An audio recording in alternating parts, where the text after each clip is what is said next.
best. We're fighting for our right to keep the future bright and protect the ones we love.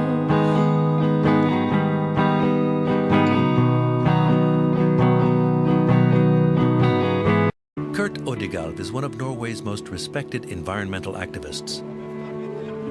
He has gone to war against salmon farmers who, according to him, are responsible for a large-scale health disaster.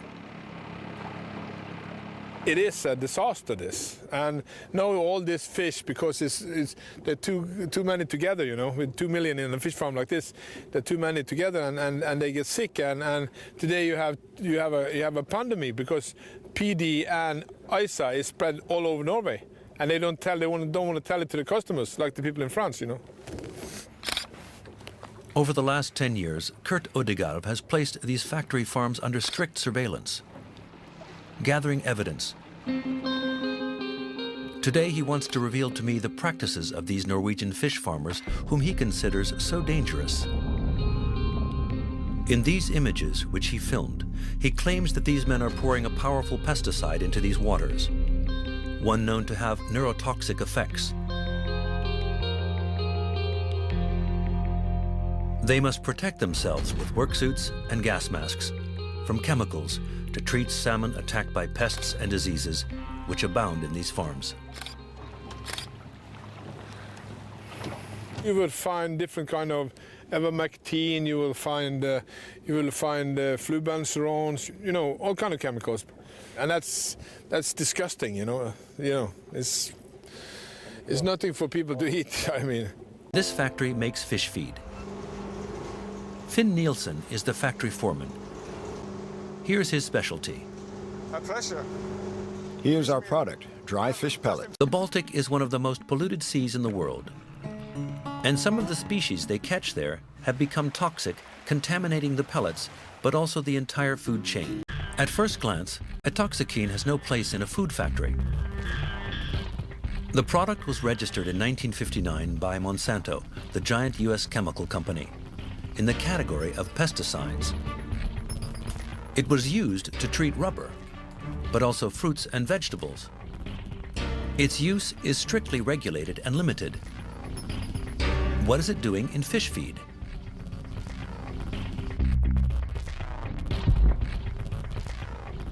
The answer can be found in Switzerland, in Geneva, in this anti-fraud laboratory. 2 years ago, Patrick Eder and Didier Ortelli were surprised to find atoxicine in the flesh of farmed fish in extremely high levels. Before them, nobody had ever thought to look for atoxicine in fish, and for good reason. The product is supposed to protect fruits and vegetables, but meal manufacturers have found another use for it. So in fact, it's put into the fish meal to prevent the fat which is present from becoming rancid, thus ensuring the quality of the fat. The problem is that the manufacturers of the dry meal pellets did not notify the health authorities of the change in use. The result? Atoxicine levels are strictly controlled in fruits and vegetables, and even meat, but not in fish. In the river is our sisters and our brothers. We are camping out for each other. We are stronger when we band together, and we're standing up for the water. Don't poison the future away. You've gotta have a soul. Mother Earth protects us all. If you treat her with disrespect, then what message have you left for your children and their home?